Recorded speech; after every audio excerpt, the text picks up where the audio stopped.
أشهد أن لا إله إلا الله وحده لا شريك له وأشهد أن محمدا عبده ورسوله أما بعد فأعوذ بالله من الشيطان الرجيم بسم الله الرحمن الرحيم الحمد لله رب العالمين الرحمن الرحيم مالك يوم الدين إياك نعبد وإياك نستعين اهدنا الصراط المستقيم صراط الذين أنعمت عليهم غير المغضوب عليهم ولا الضالين.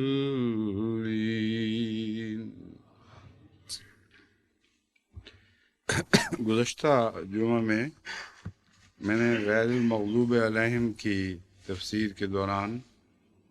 مغضوب علیہم گروہ کی بعض دعائیں نمونتاً آپ کے سامنے رکھی تھیں. وہی مضمون آج بھی جاری رہے گا، لیکن دوسری آیت جو گزشتہ تسلسل میں پیش کرنی تھی اس سے پہلے میں فرعون کے غرق سے متعلق کچھ مزید کہنا چاہتا ہوں. میں نے یہ استنباط کیا تھا کہ قرآن کریم نے جب یہ فرمایا کہ جب فرعون غرق ہونے کے قریب پہنچا تو اس نے ایک دعا کی،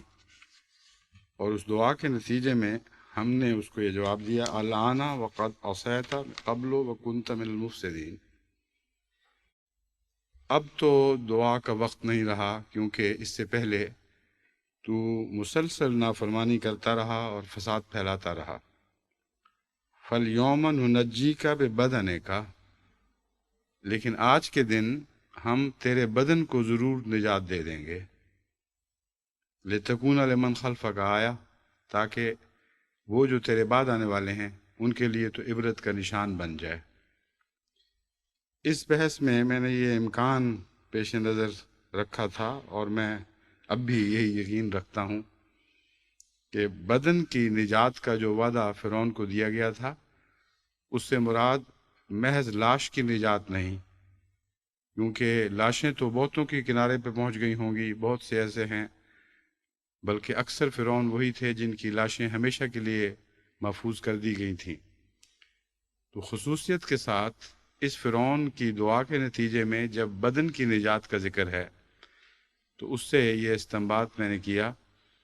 کہ ایسی زندگی مراد ہے جو روح سے عاری ہو، جیسے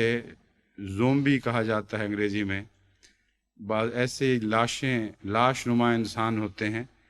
جن کی زندگی روحانیت سے کلیتاً عاری اور روح سے عاری ہوتی ہے. انگریزی میں لفظ زومبی تو ظاہری روح کے بغیر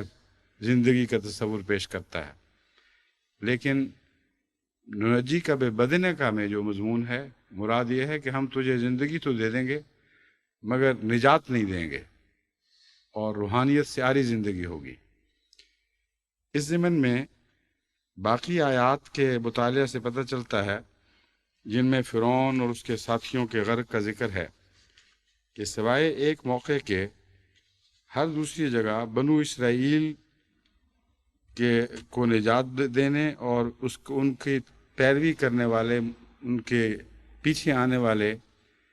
فرعون کے لشکر کے غرق کا ذکر ہے.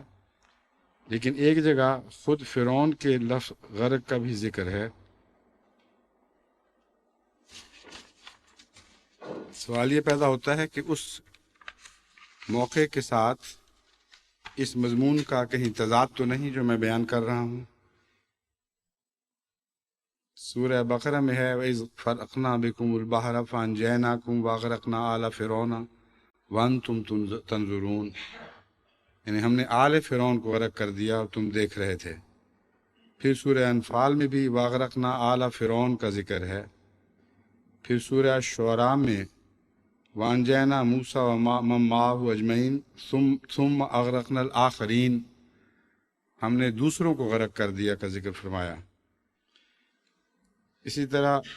الشعراء میں قرآن کریم میں بھی یہی مضمون ہے، اور الزخرف میں بھی یہی مضمون ہے۔ مختلف جگہ جہاں بھی فرعون اور اس کے ساتھیوں کے غرق کا ذکر ملتا ہے،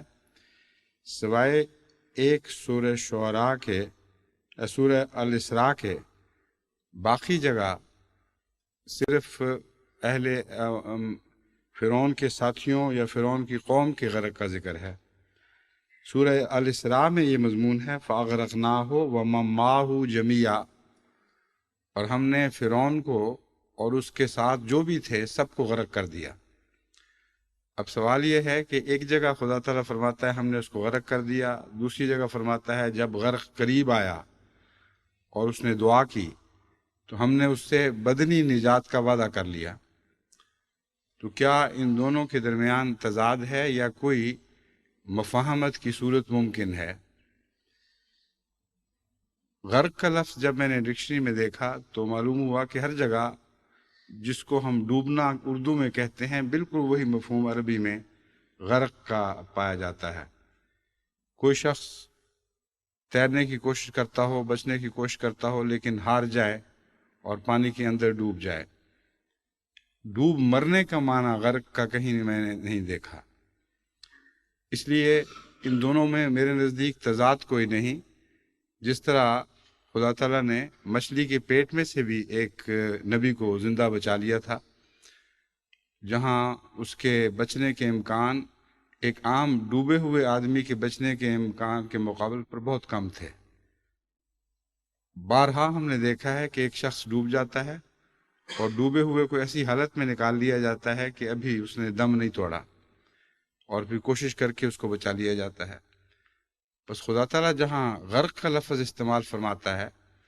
اس میں کوئی شک نہیں کہ فرعون ضرور ڈوبا ہے اور اپنے لشکر کے ساتھ ڈوبا ہے،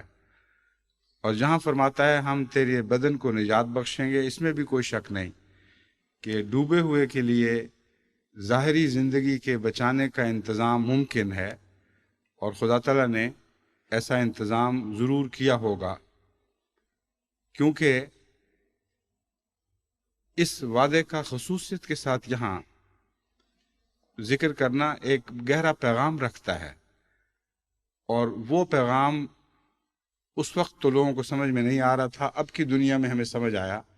جب کہ ہم نے فرعون کی لاش کو بچا ہوا اور ممی ہوئی حالت میں دیکھا۔ لیکن جب میں نے مزید تحقیق کی تو معلوم ہوا کہ وہ فرعون جس نے موسیٰ سے ٹکر لی تھی اور جس کے متعلق یہ آتا ہے ہم نے اس کو غرق کیا، وہ فرعون 90 سال کی عمر میں طبی موت مرا ہے، اور اس کی ممی اور اس کے سارے کاغذات جو ساتھ ہیں اور تمام تحریریں یہ بتا رہی ہیں کہ وہ نوعمری میں غرق ہونے کی حالت میں نہیں مرا تھا، بلکہ لمبی عمر پا کر اس کے بعد اس نے کئی لڑائیاں بھی کی ہیں۔ ان لڑائیوں کے بعد ایک جگہ بہت بڑی بھاری فلسطینیوں کے ہاتھوں شکست بھی کھانے لگا تھا، جس کو بعد میں دوبارہ ایک قسم کی فتح میں تبدیل کیا گیا۔ لیکن ایک موقع پر تو بہرحال بہت ذلت ناک شکست بھی اس نے کھائی۔ سوال یہ ہے کہ کیا قرآن کریم کا ایسا ترجمہ کیا جائے گا جس کے مقابل پر تاریخی گواہی کھڑی ہو، اور بجائے اس کے کہ وہ نشان عبرت کا نشان، وہ لاش عبرت کا نشان بنے، نعوذ باللہ من ذالک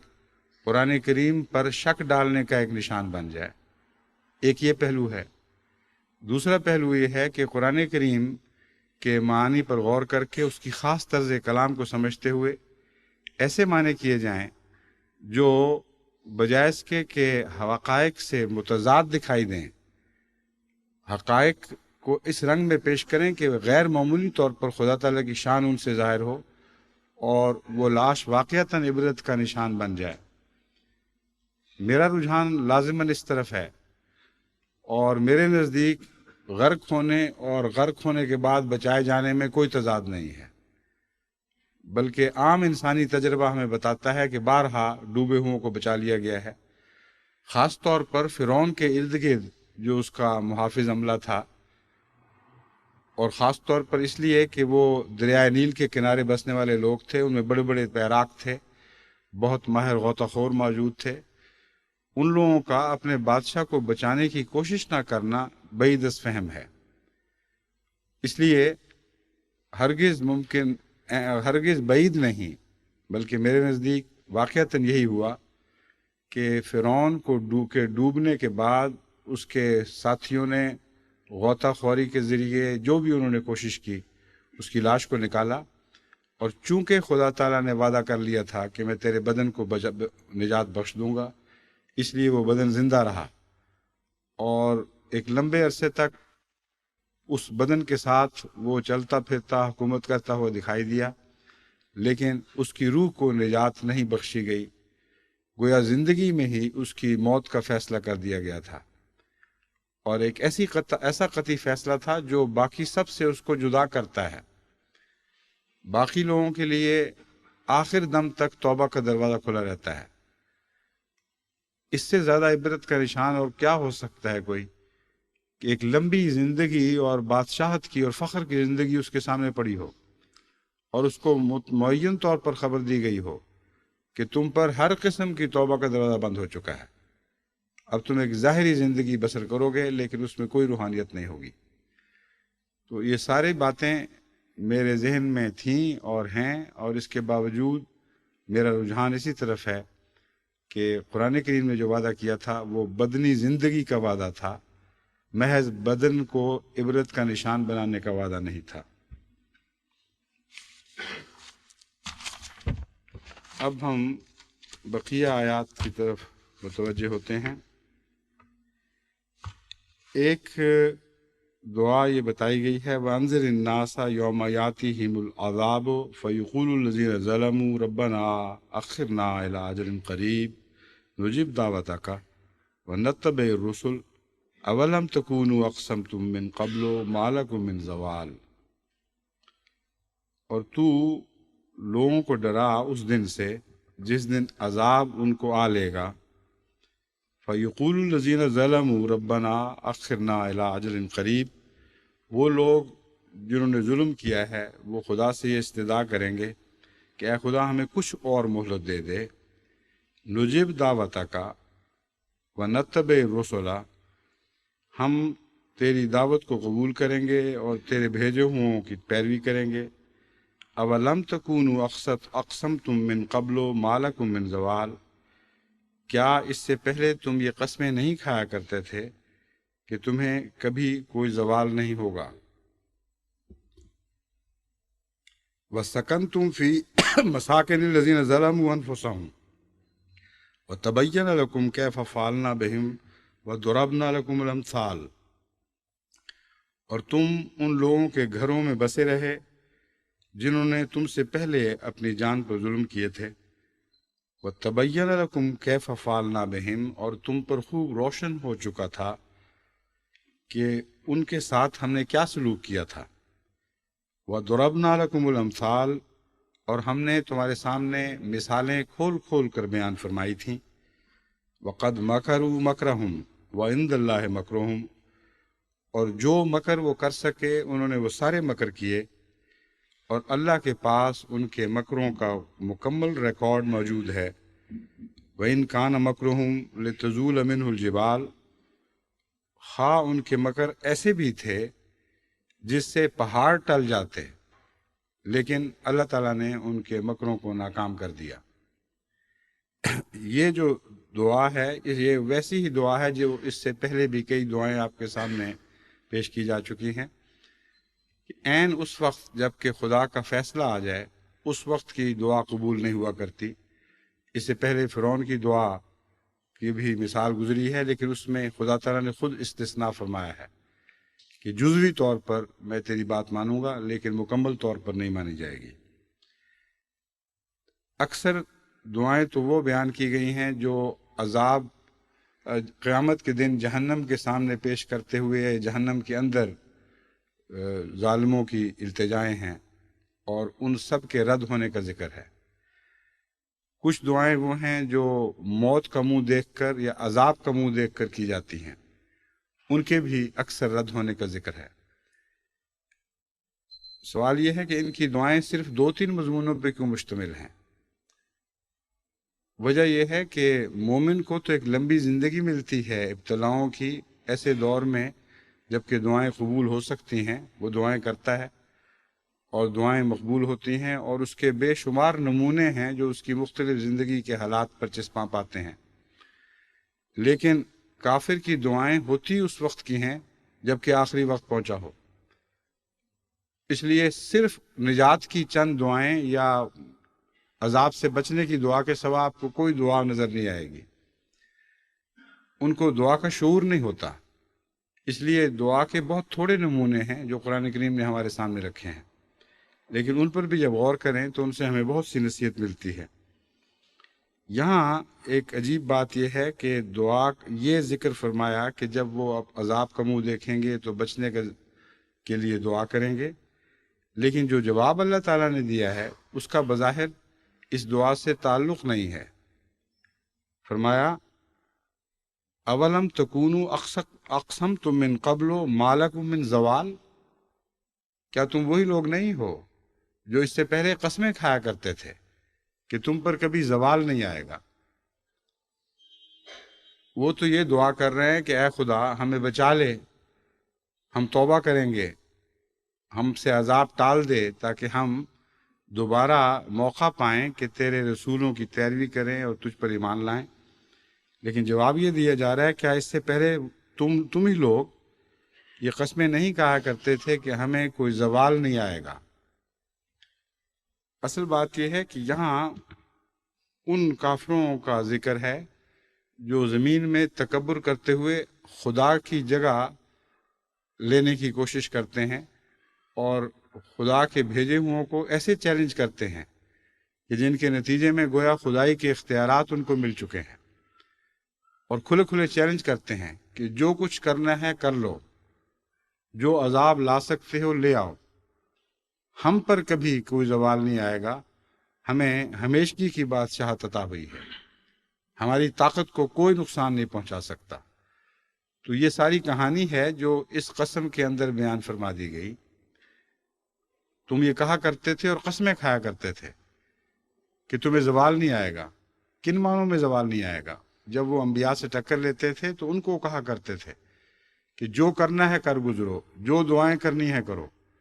کوئی دنیا میں ایسی طاقت نہیں، کوئی آسمان پر ایسی طاقت نہیں جو ہماری ترقیوں کو تنزل میں بدل دے۔ فرمایا کہ جن کے تکبر کا یہ حال تھا، جب عذاب کو سامنے دیکھتے ہیں اور وہ اس زوال کو دیکھتے ہیں جس کے متعلق وہ انکار کیا کرتے تھے، اس وقت ان کی دعا کی قبول ہونے کا کوئی وقت نہیں رہتا۔ وَسَكَنْتُمْ فِي مَسَاكِنِ الَّذِينَ ظَلَمُوا أَنفُسَهُمْ،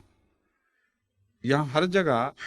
جہاں کافر کی یا ظالم کی دعا بیان ہوئی ہے اس کی رد ہونے کی دلائل بھی بیان فرما دیے گئے ہیں۔ فرمایا تم تو ایسے لوگ ہو جو تم نے کبھی نصیحت پکڑی ہی نہیں، اب عذاب کو دیکھ کر کیسے نصیحت حاصل کرو گے؟ کیا اس سے پہلے تم جیسے لوگوں پر عذاب نہیں آئے تھے؟ کیا انہی کے گھروں میں تم بسے نہیں رہے؟ کیا تم نے تاریخ سے یہ سبق نہیں سیکھے کہ تم جیسے کام کرنے والے تم سے پہلے ہلاک کر دیے گئے؟ بس اگر عذاب سے تم نے نصیحت پکڑنی ہے تو پہلوں کے عذاب سے کیوں نصیحت نہ پکڑی؟ وہ بھی تو تم جیسے ہی تھے، تمہارے جیسے کاموں کے نتیجے میں اپنے بد انجام کو پہنچے۔ بس تمہارے سامنے ان کا ماضی ہے، اور اب تم اس ماضی کو بھلا کر نظر انداز کرنے کے بعد جب اس کو مستقبل کے طور پر اپنے سامنے دیکھ رہے ہو تو ہمیں کہتے ہو کہ ہمیں واپس کر دو، ہم نصیحت پکڑیں گے۔ اس فطرت کے خلاف بات ہے۔ جسے نصیحت پکڑنی ہو وہ دوسرے کے بد حال کو دیکھ کر اپنے لیے نصیحت کا رستہ اختیار کرتا ہے اور نیکی کا رستہ اختیار کرتا ہے۔ جب اپنے اوپر آ پڑے تو پھر بچنے کا کوئی سوال نہیں رہا کرتا۔ وقد مکروا مکرہم وعند اللہ مکرہم، اور پھر وہ بھی بہت مکر کرنے والے تھے تمہاری طرح، اور خدا کے پاس ان کا مکر ہے۔ اس کا مطلب یہ ہے کہ اللہ تعالیٰ کے قبضہ قدرت میں ہے کہ ان کے مکر کو جس طرح چاہے ذلیل و رسوا کر کے نامراد کر دے۔ عند اللہ مکرکم، خدا کی مٹھی میں ہے ان کے مکر، خدا والوں کو کیا کہہ سکتے ہیں۔ دوسرا ہے خدا کے پاس ان کے مکروں کا مکمل ریکارڈ موجود ہے۔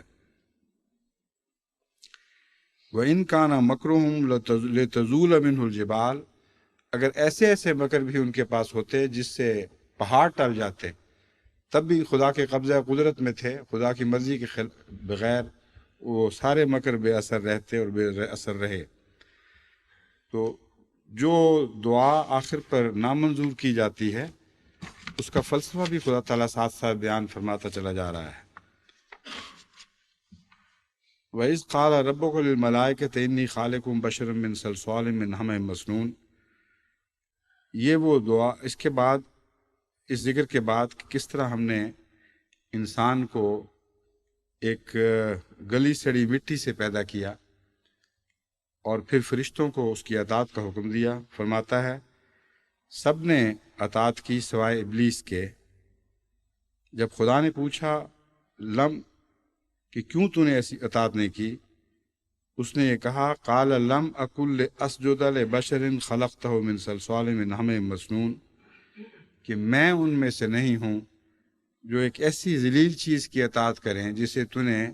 گندی مٹی سے پیدا کیا ہے۔ ایسی گھٹیا اور رسوا چیز کی اطاعت کرنے والوں میں نہیں ہوں۔ قال فاخرج منها فإنك رجیم، فرمایا کہ تو اپنی موجودہ کیفیت سے باہر نکل جا، یعنی ہم تجھے اس حالت میں نہیں رہنے دیں گے جس حالت میں ہم نے تجھے بنایا تھا، تجھے ذلیل و رسوا کریں گے۔ وَإِنَّ عَلَيْكَ اللَّعْنَةَ إِلَىٰ يَوْمِ الدِّينِ، اور قیامت تک کے دن کے لیے تجھ پر لعنت ہے۔ تب یہ سننے کے بعد شیطان نے دعا کی ہے، لیکن یہاں لفظ شیطان نہیں ہے بلکہ ابلیس ہے۔ یا ابلیس و مالک اللہ تکون من الساجدین، یہاں لفظ ابلیس خاص طور پر قابل توجہ ہے، میں آگے جا کے بیان کروں گا کہ کیوں یہاں یہ خاص اہمیت رکھتا ہے۔ قال رب فانظرنی الی یوم یبعثون، اے خدا مجھے مہلت دے اس وقت تک کے لیے جب کہ لوگوں کو دوبارہ تو نئی زندگی عطا کرے گا۔ قال فإنک من المنظرین، فرمایا ہاں تجھے ہم اس وقت تک کے لیے مہلت دیتے ہیں۔ الی یوم الوقت المعلوم، اس معین وقت تک کے لیے جس کا ذکر گزر چکا ہے۔ قال رب بما اغویتنی لأزینن لہم فی الارض ولأغوینہم اجمعین، اے میرے رب چونکہ تو نے مجھے گمراہ قرار دے دیا ہے، میں ان کے لیے زمین میں جو کچھ ہے وہ بہت ہی حسین اور خوبصورت بنا کر دکھاؤں گا۔ وَلَأُغْوِيَنَّهُمْ أَجْمَعِينَ، اور میں سب کے سب تیرے بندوں کو گمراہ کر دوں گا۔ إِلَّا عِبَادَكَ مِنْهُمُ الْمُخْلَصِينَ، وہاں شیطان نے خود یہ استثناء کیا سوائے ان بندوں کے جو تیرے مخلص بندے ہیں۔ یہاں مخلص کا لفظ نہیں بلکہ مخلص کا لفظ استعمال کیا گیا ہے، مراد یہ ہے جن کو تو خالص کر دے۔ بس شیطان نے جو بات کی ہے وہ بھی حکمت کی بات ہے، اور شیطان کی طرف بھی قرآن کریم نے جو باتیں منسوب کی ہیں ان میں سے بعض عقل اور سمجھ کی باتیں ہیں، اور معلوم ہوتا ہے کہ بڑے بڑے شیطان دنیا میں صاحب عقل بھی ہوتے ہیں جب مگر انکار کی دفعہ ان کی عقلیں ماری جاتی ہیں۔ جس طرح ابو جہل پہلے ابو الحکم کہلاتا تھا، حکمت کا باپ، وہ جہالت کا باپ بن گیا۔ اور یہاں ابلیس سے مراد میں سمجھتا ہوں ہر دور کا ابلیس ہے، اور مہلت دینے سے مراد یہ ہے کہ جب بھی خدا تعالیٰ اپنے بندوں میں سے کسی کو بھیجتا ہے تاکہ اس کے خالص بندوں کا انتخاب کیا جائے اور ظاہری بندوں سے سچے اور مخلص بندوں کو الگ کر کے دکھایا جائے، تو ان کو نبی کے ذریعے مخلص بنایا جاتا ہے۔ وہ لوگ جو نبی کی اطاعت کرتے ہیں وہ خدا کی طرف سے خالص بنائے جاتے ہیں، اپنے طور پر کوئی خالص نہیں بن سکتا۔ تو یہ نبوت کا مضمون ہے جس کو شیطان نے یہاں بیان کیا ہے۔ وہ کہتا ہے ہاں وہ لوگ جن کو نبوت کے ذریعے تیری طرف سے خلوص عطا ہوگا اور وہ نبوت کی پیروی کے ذریعے مخلص بنائے جائیں گے، وہ یقیناً میری پیروی نہیں کریں گے۔ قال ھذا صراط علی مستقیم، خدا تعالیٰ نے اس کے جواب میں فرمایا یہ وہ سیدھا رستہ ہے جو میری طرف آتا ہے۔ یعنی شیطان بھی وہیں بیٹھا ہوا بہکا رہا ہے، اور خدا کے انبیاء بھی اسی رستے پر نیک نمونے دکھا رہے ہیں، اور جن کو ان خدا کے بندوں پر ایمان لانے کی توفیق ملتی ہے وہ مخلص بنا دیے جاتے ہیں، اور ان پر شیطان کا کوئی دخل نہیں رہتا۔ فرمایا اِنَّ عِبَادِی لَیسَ لَکَ عَلَیہم سُلطان اِلَّا مَنِ اتَّبَعَکَ مِنَ الْغَاوِینَ، میرے بندوں پر تجھے کوئی تسلط نہیں ہے سوائے ان کے جو پہلے سے گمراہ ہوں اور ٹیڑھی طبیعت رکھتے ہوں۔ وَإِنَّ جَہَنَّمَ لَمَوْعِدُهُمْ أَجْمَعِینَ، اور جہنم تم سب کے لیے وعدہ ہے، اجمعین سب کے سب اس جہنم میں داخل ہوگے۔ لہا سبعۃ ابواب، اس کے 7 دروازے ہیں، لکل باب منہم جزء مقسوم، اور ان کے ہر دروازے کے لیے ایک حصہ مقرر ہو چکا ہے، ایک ایسا جز ہے جو پہلے سے تقسیم شدہ ہے، وہ ان دروازوں کے ذریعے داخل ہوگا۔ ان سادہ سی آیات میں بہت سی حکمت کی ایسی باتیں ہیں جن کا ذکر ضروری ہے۔ شیطان نے تو یہ صرف اتنا کہا تھا کہ تیرے مخلص بندوں پر، میرا مخلص بندوں کے سوا میں سب کو گمراہ کر دوں گا۔ اللہ تعالیٰ فرماتا ہے کہ جن کو تو گمراہ کرے گا ان پہ بھی تیرا تسلط اس وجہ سے ہوگا کہ ان کے اندر کجی موجود ہوگی، ورنہ تیرا کچھ بھی اختیار نہیں ہے۔ یہ ایک بہت گہرے فلسفے کی اور حکمت کی بات ہے جسے مومن کو سمجھ لینا چاہیے کہ شیطان کا کسی پر بھی کوئی تسلط نہیں ہے۔ جن کو خدا مخلص کر دے ان پر تو اس کے تسلط کا سوال ہی نہیں۔ دوسرے جو بندے ہیں وہ جو ٹیڑھے ہوں وہی شیطان کو دعوت دیتے ہیں، جن کے نفس میں کجی نہ ہو ان پر شیطان کو غلبہ نہیں مل سکتا۔ تو اللہ تعالیٰ فرماتا ہے اِنَّ عِبَادِی لَیسَ عَلَیہم سُلطان، میرے بندوں پر تو تیرے غلبے کا سوال ہی کوئی نہیں پیدا ہوتا۔ اِلَّا مَنِ اتَّبَعَکَ مِنَ الْغَاوِینَ، سوائے اس کے کہ کوئی ٹیڑھے لوگ خود تیری پیروی کریں۔ بس گناہ کا فلسفہ ہے جو بہت کھول کر بیان فرما دیا گیا۔ اگر اب اپنی غلطیوں پر کوئی انسان گہری نظر سے نگاہ ڈالے اور اپنے ماضی کے حالات کا مطالعہ کرے تو اس پر یہ خوب کھل جائے گا کہ اندر کی وہ کجی ہے جو باہر سے گناہ کو بلاتی ہے۔ جب تک وہ کجی انسانی فطرت میں پیدا نہ ہو، انسان گناہ کی طرف نہ راغب ہو سکتا ہے، نہ گناہ اسے مغلوب کر سکتا ہے۔ اس لیے پہلے اندر ایک فیصلہ ہو جاتا ہے، اور وہی فیصلہ ہے جو آگے پھر گناہ کے رستوں کی پیروی کرنے کی توفیق دیتا ہے۔ بس کیسا خوبصورت اور واضح انسانی فطرت کا نقشہ کھینچا گیا ہے۔ بس اندر کی جو کجی ہے اس کا نام شیطان ہے،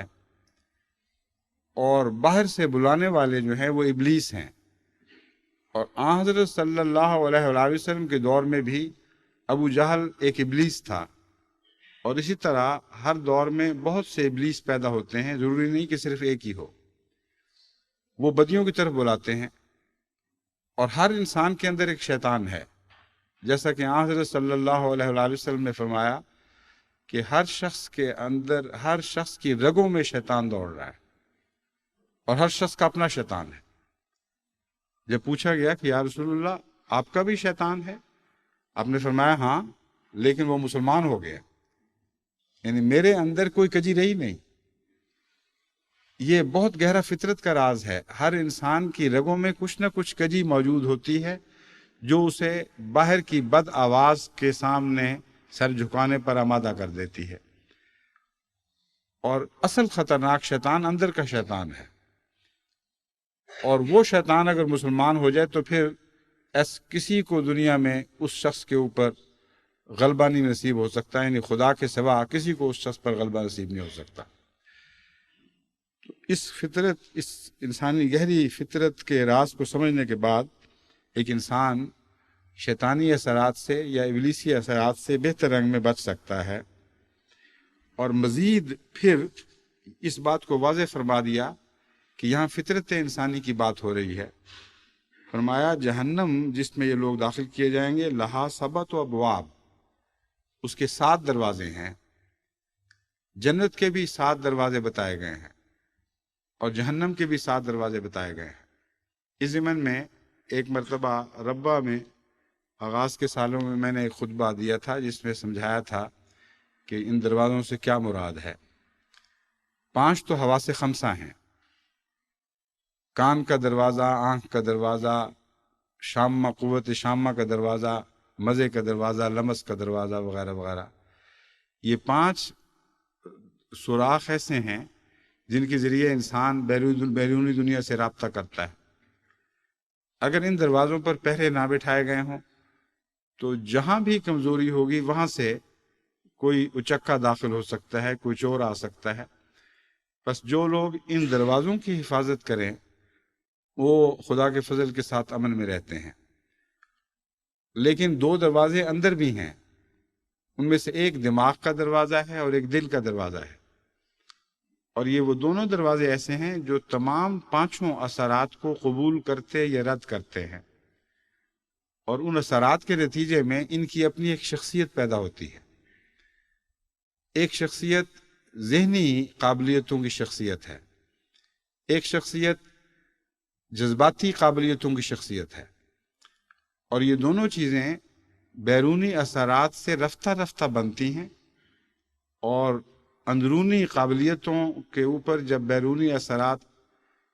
اپنی روشنی ڈالتے ہیں تو ان کے نتیجے میں اندر سے ایک روشنی پیدا ہوتی ہے۔ اسی طرح بیرونی اندھیرے جب اندر کے اندھیروں پر اپنا اثر ڈالتے ہیں تو اندر سے ایک اور تاریکی پیدا ہوتی ہے۔ بس ذہنی تاریکیاں ہوں یا قلبی تاریکیاں ہوں، ذہنی روشنیاں ہوں یا قلبی روشنیاں ہوں، یہ 2 دروازے ہر انسان کے اندر کھلے رہتے ہیں۔ بس قرآن کریم نے جب فرمایا کہ 7 دروازوں سے جہنم میں تم لوگ داخل کیے جاؤ گے تو مراد یہ ہے کہ اندر کے شیطان، انسانی نفس کے ساتھ لگے ہوئے شیطان جو ہیں یہ سب سے زیادہ اہمیت رکھتے ہیں۔ ان میں سے زبان، آنکھ، ناک وغیرہ وغیرہ، یہ جتنے بھی 5 حواس خمسہ ہیں ان کے دروازے ہیں۔ ان پر اگر انسان قابو پا لے اور ان کو خدا کے سپرد کر دے تو پھر اندر کے 2 دروازے بھی واقعتاً خدا کے سپرد ہو جاتے ہیں، یعنی ذہن کا دروازہ اور دل کا دروازہ۔ اللہ تعالیٰ فرماتا ہے کہ ایسے لوگ وہ ہیں جو مخلصین ہیں، جن کو اللہ کے لیے خالص کر دیا گیا ہے، ان پر کسی ابلیس کو کوئی تسلط نہیں ہو سکتا۔ یہ مضمون سمجھنے کے بعد یہ بات واضح ہو جاتی ہے کہ یہ کتنا مشکل کام ہے، اور خدا تعالیٰ نے صراط مستقیم کی یہ تعریف فرمائی ہے کہ یہ صراط مستقیم ہے جہاں یہ سب کچھ ہوتا ہے، اور روز 5 وقت 5 نمازوں میں ہر رکعت میں ہم یہ دعا کرتے ہیں ہمیں صراط مستقیم پر چلا۔ کیسی صراط مستقیم ہے جہاں نیک بھی چلتے ہیں، بد بھی چلتے ہیں، ٹھوکریں کھانے والے لوگ بھی ہیں، بچ کر نکل جانے والے بھی لوگ ہیں، اکثر وہ ہیں جو رستہ کھو دیں گے، کم وہ ہیں جو خوش نصیب ہیں جو آخر منزل تک پہنچیں گے۔ ان سب کے مضامین تفصیل سے قرآن کریم نے کھول کر ہمارے سامنے رکھے، تمام دعائیں ہمیں سکھائیں، وہ ان بد دعاؤں سے ہمیں متنبع کیا جو مغضوب علیہم اور ضالین کی دعائیں ہیں، لیکن وہ بھی صراط مستقیم پر بھی آپ کو ملتے ہیں، لیکن وہ صراط جو سیدھی خدا تک پہنچا دیتی ہے وہ عباد اللہ المخلصین کی راہ ہے، اور انہی کی دعائیں کرتے ہوئے ہمیں ان رستوں پر آگے بڑھنا چاہیے، اور جو ٹھوکریں خدا تعالیٰ نے ہم پر کھول دی ہیں ان سے بچنے کی کوشش کرتے رہنا چاہیے، لیکن اس یقین کے ساتھ کہ اپنی کوشش سے کوئی انسان نیک نہیں ہو سکتا جب تک دعا کے ذریعے اسے توفیق نہ ملے، اور دعا کی قبولیت کے لیے ضروری ہے کہ دل سے ایک خالص آواز اٹھے اس دعا کی قبولیت کے لیے۔ عام دعاؤں کے لیے تو دل سے خالص دعائیں آسانی سے اٹھ جاتی ہیں، مگر نیکی کی دعا کے لیے دل کی خالص آواز کو بلند کرنا بہت مشکل کام ہے۔ یہ بات میں آپ کو اچھی طرح سمجھا دینا چاہتا ہوں۔ آپ اگر یہ دعا کہیں کہ ہمارا بچہ ٹھیک ہو جائے تو دل سے نکلے گی، یہ دعا کریں کہ اے خدا ہمیں اس بلا سے نجات بخش دے، ہمیں اس طوفان سے بچا لے، تو دل سے اٹھے گی۔ چنانچہ قرآن کریم نے، جیسا کہ میں نے پہلی دعاؤں میں ذکر کیا، ان دعاؤں کی قبولیت کی وجہ بیان کرتے ہوئے فرمایا کہ ہمیں پتہ تھا کہ بعد میں یہ لوگ مکر جائیں گے، لیکن اس وقت دل سے دعا کر رہے تھے۔ ایک مستر کی دعا تھی اور ہم نے اس کو قبول کر لیا۔ لیکن نیکی کی دعا مانگنا سب سے مشکل دعا ہے، کیونکہ وہ بہاؤ کے خلاف دعا ہے۔ انسانی فطرت گناہوں کی پیروی کرتی ہے، اس کی طرف دھکیل کے لے جانا چاہتی ہے۔ تبھی بہاؤ انسانی طبیعت کا مزے کی طرف ہے، لذتوں کی طرف ہے، آرام طلبی کی طرف ہے۔ بہاؤ کے خلاف دعا کرنا سب سے مشکل دعا ہے۔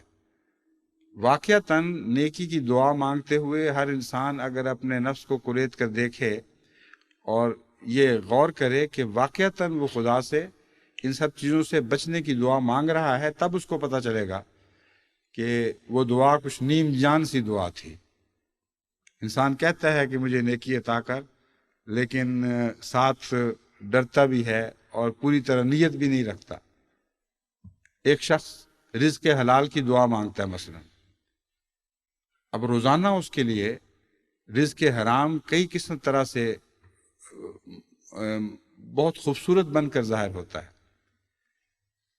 اگر ان سب امکانات کو پیش نظر رکھے اور پھر یہ دعا کرے کہ اے خدا مجھے رزق حلال عطا کر، تب اس کو سمجھ آئے گی کہ مخلص دعا ہوتی کیا ہے۔ جب تک وہ دعا مخلص نہیں ہوگی، جب تک پہلے رزق حرام کے سارے دروازے اپنے اوپر بند نہیں کر لیتا اور یہ کہہ نہیں دیتا خدا سے کہ میں نے کر دیے ہیں، اب میں التجا کرتا ہوں کہ وقت کے اوپر آ کر ٹھوکر نہ کھا جاؤں، اس وقت تک یہ دعا مخلص نہیں ہو سکتی۔ تو مخلص دعا یعنی نیکیوں کے معاملے میں مخلص دعا سب سے مشکل دعا ہے۔ اپنے بچوں کے لیے آپ کر سکتے ہیں، اپنے مرے ہوئے بزرگوں کے لیے کر سکتے ہیں، کیونکہ ان کی خاطر آپ کو اپنے اندر تبدیلی کی ضرورت نہیں ہے، آسانی سے کر سکتے ہیں۔ مائیں بچوں کو جتنی مرضی دعائیں دیں، یا خدا ان کو نیک بنا، سب ٹھیک ہے، لیکن اپنے لیے نیکی مانگیں، اپنی کجیاں درست کرنے کی دعائیں مانگیں، اپنے جھوٹ سے بچنے کی دعا مانگیں، اپنی نمازیں پڑھنے کی توفیق پانے کی دعائیں مانگیں، اور بہت سی ایسی دعائیں مانگیں۔ تب ان کو سمجھ آئے گی کہ بچوں کے لیے تو پوپلے منہ سے آسانی سے دعائیں کر لیں، مرے ہوئے بزرگوں کے لیے بھی کر لیں، لیکن وہ دعائیں بھی تب زیادہ مقبول ہوں گی اگر اپنے لیے بھی اسی جان کے ساتھ دعائیں کی جائیں۔ اس لیے اپنے لیے دعائیں یہ بھی فیصلہ کر دیتی ہیں کہ مستقبل کے لیے مقبول ہوں گی یا نہیں، اور ماضی کے لیے مقبول ہوں گی کہ نہیں۔ انبیاء کی دعائیں انبیاء کی نیکیوں کی دعائیں کیوں ان کی اولاد کے حق میں مانی جاتی ہیں، عام انسان کے لیے کیوں نہیں مانی جاتی؟ یہ بھی تو ایک مسئلہ ہے۔ بس مغضوب علیہم کی دعاؤں پر جب آپ غور کرتے ہیں تو بہت سی نیک لوگوں کی دعاؤں کی حکمتیں بھی سمجھ آنے لگ جاتی ہیں۔ اسی لیے یہ مضمون ضروری ہے، اور اسی لیے میں آپ کے سامنے اسے کھول کر رکھنا چاہتا ہوں۔ جو مغضوب لوگوں کی دعائیں ہیں یا کج لوگوں کی دعائیں ہیں، وہ جب نیکی کی دعائیں بھی کرتے ہیں تو ان کے اندر ایک کجی ہو جاتی ہے، اور اس کجی کی وجہ سے وہ دعائیں رد ہو جاتی ہیں۔ اور غیروں کے لیے خواہ کجی نہ بھی ہو، چونکہ اپنے لیے کجی ہوتی ہے، اس لیے دوسروں کی دعاؤں میں بھی کمزوری واقع ہو جاتی ہے۔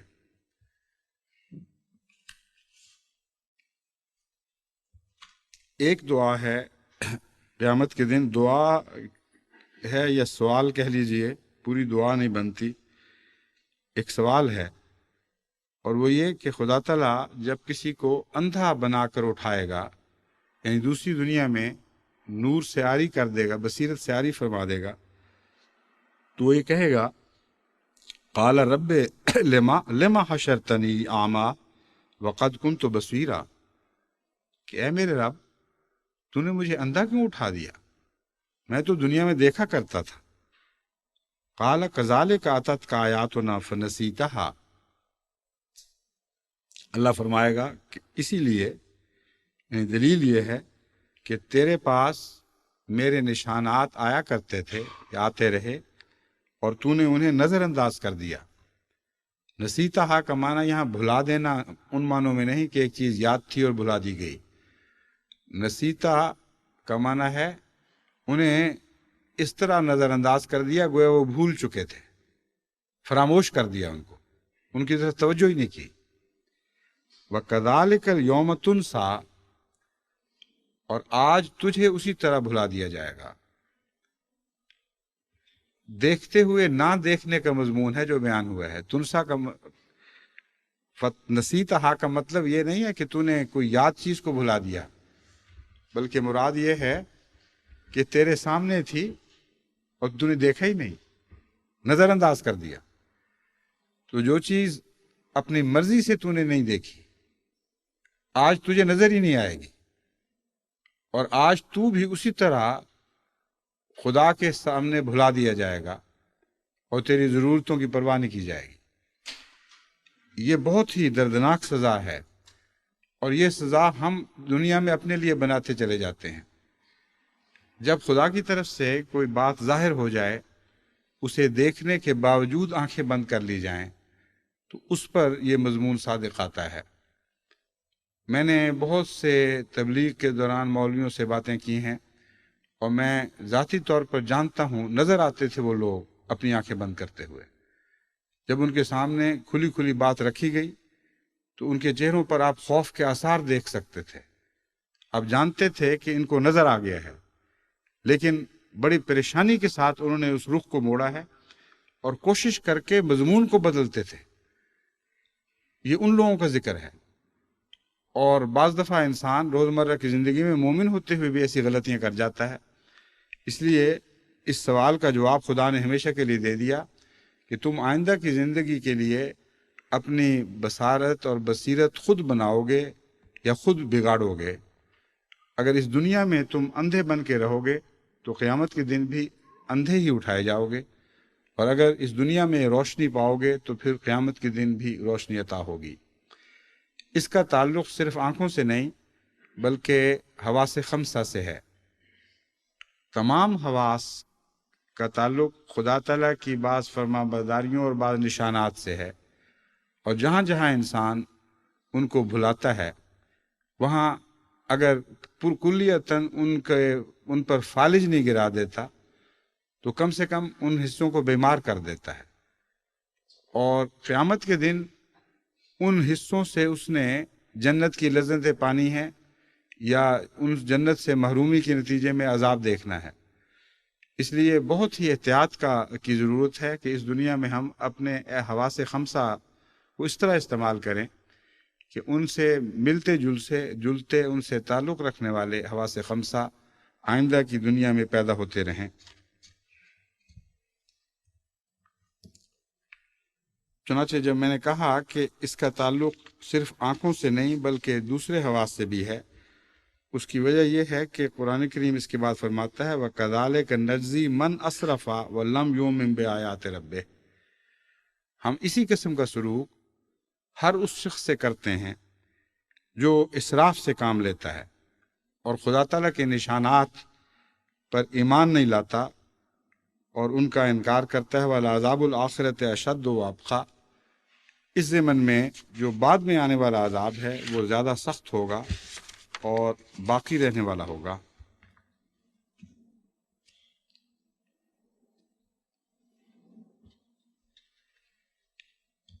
سورہ یہ آیت جو تھی، یہ دعائیں ان کا حوالہ دینا میں بھول گیا تھا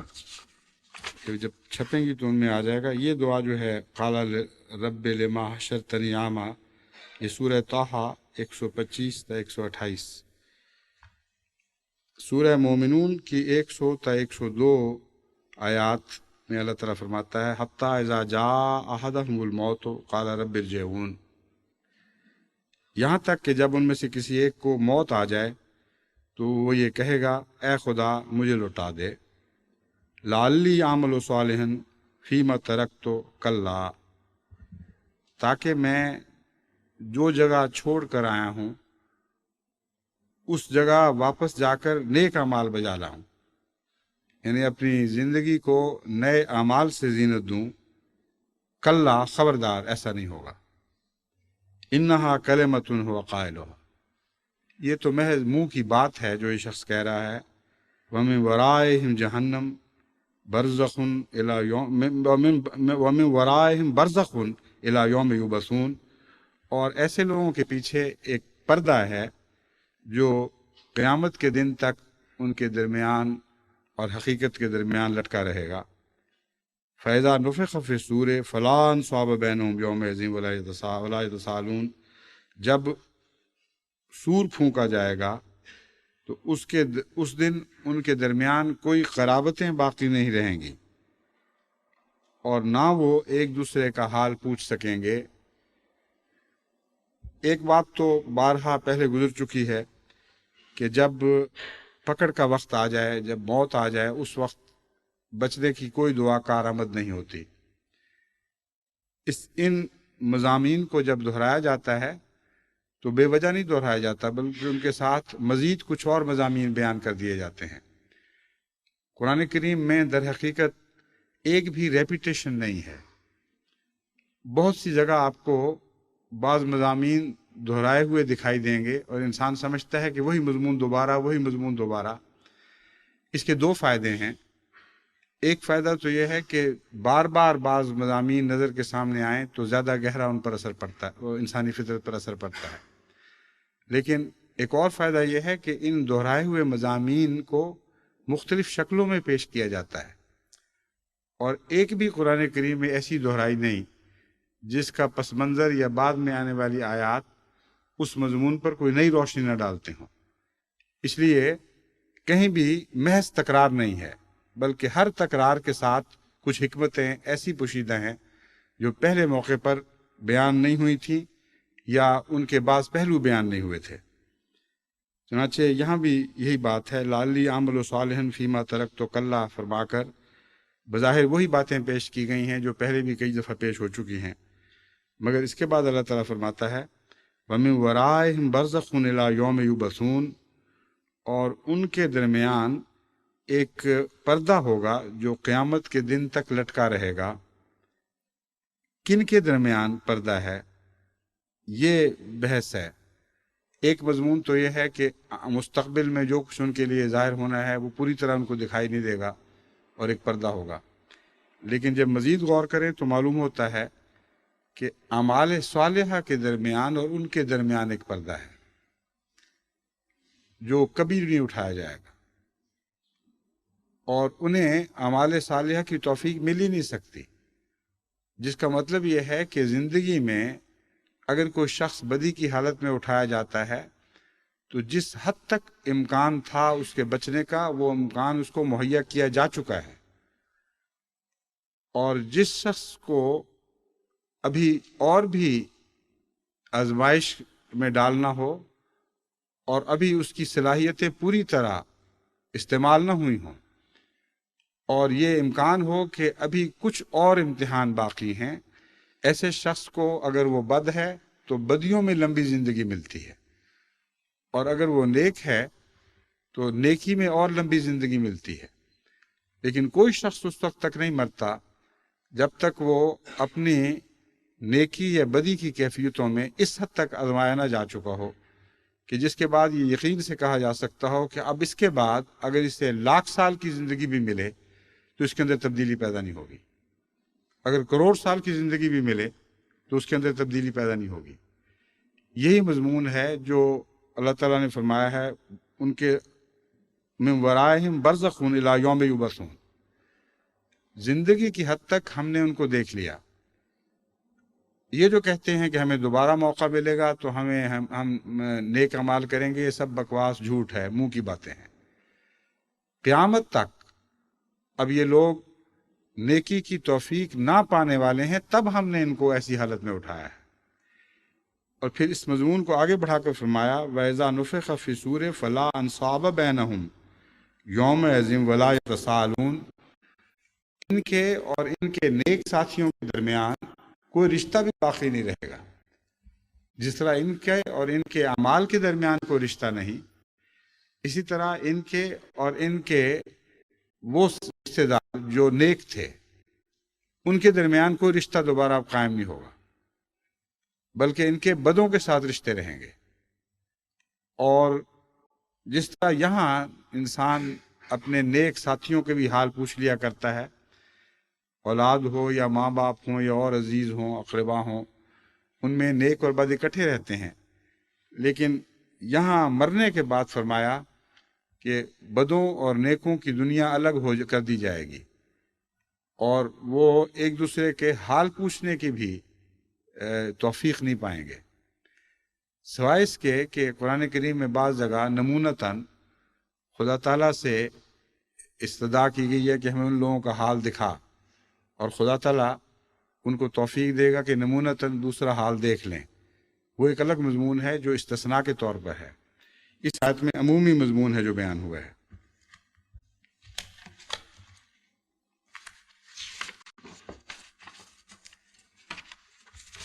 اب میں اس مضمون کو سر دست یہاں چھوڑتا ہوں، کیونکہ مختصراً ایک اور بات بھی آپ کے سامنے رکھنی ہے۔ ہمارا مالی سال اختتام کو پہنچا ہے 30 جون کو۔ میں چونکہ دورے پر تھا اس لیے میں اس کے متعلق پہلے کوئی گفتگو نہیں کر سکا۔ واپس آنے کے بعد مجھے بعض اطلاعیں ملی ہیں، اللہ تعالیٰ کے فضل سے جن ممالک سے بھی اطلاع ملی ہے ان میں یہ خوشخبری ہے کہ بجٹ سے توقع سے زیادہ آمد ہو چکی ہے۔ پاکستان میں بھی انتہائی مشکل حالات کے باوجود مسلسل یہی مضمون ہمیشہ دہرایا جاتا ہے کہ سال ختم ہونے سے پہلے نائب صاحب بیت المال ڈرانے کے خط لکھتے ہیں اور ایسے اطلاعیں بھیجتے ہیں کہ گویا اس دفعہ تو بالکل ہم رہ جائیں گے اور معلوم ہی نہیں ہوتا کہ کس طرح آمد پوری ہوگی۔ لیکن میرا خیال ہے وہ جان کے ڈراتے ہیں دعا کی خاطر، تاکہ دعاؤں کی طرف زیادہ توجہ پیدا ہو۔ اب میں سفر میں تھا، مجھے ان کا خط ملا اور بہت سخت ڈرانے والا خط تھا کہ اس دفعہ تو حالت حد سے زیادہ خراب ہو چکی ہے اور کوئی صورت نظر نہیں آتی کہ گویا ہم اس دفعہ بجٹ پورا کر سکیں گے۔ لیکن واپس آیا ہوں تو چٹھی بالکل برعکس مضمون کی موجود ہے، یعنی 2 ہفتے کے اندر اندر ایسی کایا پلٹی ہے اللہ کے فضل سے کہ جتنی متوقع آمد تھی اس سے بھی کئی لاکھ اوپر آمد ہو گئی ہے۔ اور اللہ تعالیٰ کے فضل کے ساتھ باقی دنیا میں بھی یہی سلوک چلتا ہے، جہاں کمزوری ہے وہاں انتظامیہ کی کمزوری ہے، اور انتظامیہ کی کمزوریاں 2 طرح سے ہیں۔ ایک تو یہ کہ ان کو سارا سال بیدار مغزی سے احمدیوں تک پہنچنے، ان کو ان کے فرائض یاد دلانے کی توفیق نہیں ملتی۔ بعض سیکٹری مال سست ہو جاتے ہیں، کئی مہینے کے بعد، بعض وقت سال کے بعد بتاتے ہیں کہ تمہارا یہ سب کچھ بقایا پڑا ہے۔ اور ہر قسم کے انسان دنیا میں ہیں، اخلاص کے باوجود بعض طبعاً کمزور ہوتے ہیں، بعض طبعاً سست ہوتے ہیں۔ ان تک اگر پہنچ جائیں آپ وقت کے اوپر تو جو کچھ ہے حاضر کر دیں گے، لیکن جب وقت تک پہ نہ پہنچیں تو دنیا کی دوسری ضروریات پہلے آ جاتی ہیں، پھر ان پر خرچ کر دیتے ہیں، آخر پر ان کے لیے مشکل ہو جاتا ہے۔ جہاں بھی انتظامیہ مستعد ہے اللہ تعالیٰ کے فضل سے، وہاں جماعت بھی اسی طرح مستعدی کا رد عمل دکھاتی ہے، اور جہاں انتظامیہ دعا کرنے والی ہے وہاں تو اللہ تعالیٰ کے فضل کے ساتھ حیرت انگیز نشان ظاہر ہوتے ہیں، دیکھتے دیکھتے مالی امور کی کایا پلٹ جاتی ہے۔ اس لیے میں اعلان کرتا ہوں، اور جہاں جہاں بھی اب یہ خطبے کی آواز پہنچے گی، کہ 1 مہینے کے اندر اندر اپنی مجالس عاملہ کی میٹنگز بلائیں اور اپنے سابقہ رویے کا جائزہ لیں تنقیدی نظر سے، اور یہ دیکھیں کہ سارا سال کیا مستعدی کے ساتھ نادہندوں کی فکر کی گئی کم شرح سے چندہ دینے والوں کے معیار کو بلند کرنے کی کوشش کی گئی یا نہ کی گئی؟ اس ضمن میں یونائٹڈ اسٹیٹس میں جو میں نے مجلس عاملہ کو خصوصیت سے ہدایت دی تھی وہ باقی دنیا میں بھی بھجوا دی جائے گی، یعنی اس کی ریکارڈنگ بھجوا دی جائے گی، اس پر بھی غور کر لیں اور اپنے مالی حالات کو بہتر بنانے کی کوشش کریں۔ دوسری بات یہ ہے کہ اکثر ممالک رپورٹ بھجوانے میں سستی کر دیتے ہیں۔ مثلا اب ایک سال کا جو مالی سال کا عرصہ ہے وہ تو گزر چکا، لیکن ابھی تک بھاری اکثریت ایسے ممالک کی ہے جنہوں نے یہاں رپورٹ بھیجنے کا خیال بھی نہیں کیا، حالانکہ ہر سال مکمل رپورٹ اس سال کی آنی چاہیے۔ بس ایک مہینے کے اندر اندر اب جماعتیں اپنی مکمل رپورٹ بھی بھجوائیں اور اس رپورٹ کے ساتھ معین اطلاع کریں کہ اس وقت تک کتنا حصہ مرکز ان کے پاس زائد پڑا ہوا ہے، اس حصہ مرکز کے متعلق ہدایت طلب کریں کہ اس کو کیا کرنا ہے۔ ایک زمانہ تھا جب کہ حصہ مرکز زائد کے طور پر اکثر باہر پڑا رہ جاتا تھا، کیونکہ مرکز براہ راست بہت سے جماعتی کاموں میں اس طرح ملوث نہیں تھا کہ ساری دنیا میں مرکز کی طرف سے تفصیل سے خرچ ہو رہا ہو، بلکہ جو جماعتیں تھیں وہی خرچ کرتی تھیں اور وہی مرکزی خرچ کے مترادف سمجھا جاتا تھا۔ اب بہت سے ایسے غیر معمولی انقلابی کام ہو رہے ہیں جن کے نتیجے میں مرکز کا خرچ بہت بڑھ چکا ہے، اور اللہ تعالیٰ کے فضل سے اب تک اس خرچ میں کمی نہیں آئی، لیکن بعض دفعہ یہ الجھن ضرور پیدا ہوتی ہے کہ فلاں ملک میں پتہ نہیں ہمارے کتنے پیسے پڑے ہوئے ہیں، فلاں ملک میں کتنے پڑے ہوئے ہیں۔ بعض دفعہ 6 مہینے تک اطلاع نہیں ملتی، اور یہاں جو ہمارے اس وقت ایڈیشنل وکیل المال شریف احمد صاحب اشرف ہیں، ان کے سپورٹ میں نے کیا ہے، ان کو بے وجہ ضرورت سے زیادہ محنت کرنی پڑتی ہے۔ تو میں تمام دنیا کی جماعتوں کو نصیحت کرتا ہوں کہ اس مہینے میں، یعنی آج سے ایک مہینہ ختم ہونے سے پہلے مجلس عاملہ میں بھی اس صورتحال پر غور کریں اور مجھے براہ راست وہاں سے رپورٹ بھجوائیں، ایڈیشنل وکیل المال کو نہ بھجوائیں، کیونکہ مجھے بھجوائیں گے تو مجھے پتہ لگ جائے گا کس نے بھیجی ہے کس نے نہیں بھیجی، اور ان کے ذہن میں بھی یہ دباؤ رہے گا کہ میرے سامنے بات آنی ہے، اس لیے ممکن ہے تھوڑا سا مزید ذمہ داری کا احساس پیدا ہو۔ تو میں امید رکھتا ہوں کہ جلد یہ رپورٹیں آ جائیں گی۔ جہاں تک مرکزی اخراجات کا تعلق ہے، مجھے اللہ کے فضل سے کوئی اس بارے میں فکر نہیں ہے، کیونکہ جیسا کہ میں نے بیان کیا ہے اب تک جتنے بھی نئی اسکیمیں بنی ہیں، جتنے بھی نئے اخراجات سامنے آئے ہیں، خدا تعالیٰ از خود پورا کرتا چلا جا رہا ہے، اور یہی مجھے امید ہے کہ ہمیشہ اس کا سلوک جاری رہے گا۔ اللہ تعالیٰ ہمیں توفیق عطا فرمائے۔ ہماری نیتیں پاک ہونی چاہیے، مخلص ہونی چاہیے، ہماری کوششیں مخلص ہونی چاہیے اور پاک ہونی چاہیے، باقی سب برکتیں اللہ اپنے فضل سے عطا فرماتا ہے، وہی عطا فرماتا رہے گا۔ اس کے بعد میں باقی مضمون انشاءاللہ آئندہ مہینے پیش کروں گا۔ ہاں، ایک چھوٹا سا یہ اعلان کرنا تھا کہ اس جمعے میں دو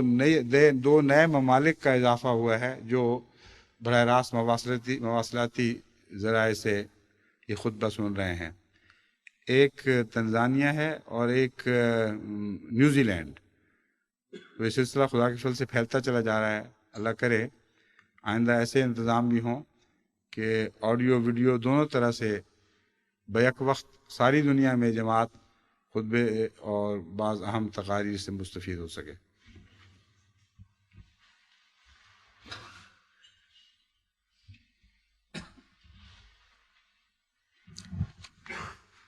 الحمد لله نحمده ونستعينه ونستغفره ونؤمن به ونتوكل عليه ونعوذ بالله من شرور أنفسنا ومن سيئات أعمالنا من يهده الله فلا مضل له ومن يضلله فلا هادي له ونشهد أن لا إله إلا الله وحده لا شريك له ونشهد أن محمدا عبده ورسوله عباد الله رحمكم الله إن الله يأمر بالعدل والإحسان وإيتاء ذي القربى وينهى عن الفحشاء والمنكر والبغي يعظكم لعلكم تذكرون اذكروا الله يذكركم وادعوه يستجب لكم ولذكر الله أكبر